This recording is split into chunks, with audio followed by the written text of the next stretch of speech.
Hi everybody, I just wanted to go through another example from 10.3 here. So this one is about calcium in tree growth, and so the concentration of calcium in a particular area was 0.12 milligrams per liter, and so you take a random sample of 10 precipitation dates, so that would be these numbers here, and you want to complete parts A through B. So the null hypothesis would be that the mean is equal to 0.12, and then we want to know what the concentration of calcium has changed since 1990, so that would mean it's a two-tailed test in this case. So since this is a mean, it would be a t-test. So let's go to StatCrunch here. So if you go to StatCrunch, I've already copied the data in here, and then just go to Stat and then T-statistics.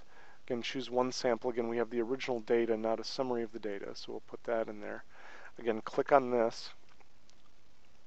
Again, fill in your hypothesis here. So this would be 0.12, not equal to 0.12.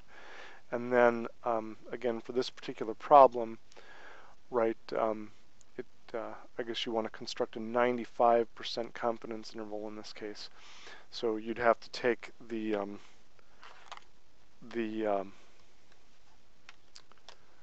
middle 95%, so that means that you'd have to figure out how much you have on each end. So if you take 100% minus 95%, right, that'll give you 5%, and then divide that by 2, that will give you a value of 2.5%. So going back to this example here, if we put in, and I guess we don't really have to change anything here, right, because we've already got the confidence interval here that we want, right, which would be 95%. So I guess you could do this using the actual t-distribution in this case, but since we're calculating this using the confidence interval, go ahead and compute that, and it will give you the upper and lower limit here, right? So this will be the lower bound, and this will be the upper bound, and you can see that they do match the answer from the problem, right? So it should be 0.0887 and 0.1283, which is what StatCrunch gave us. So again, you can compute those by hand if you really want to, but I think, I don't think I'll have any problems like this where you have to use the original data.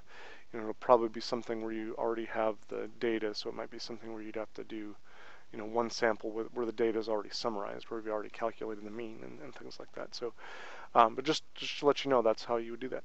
All right, hope that helps.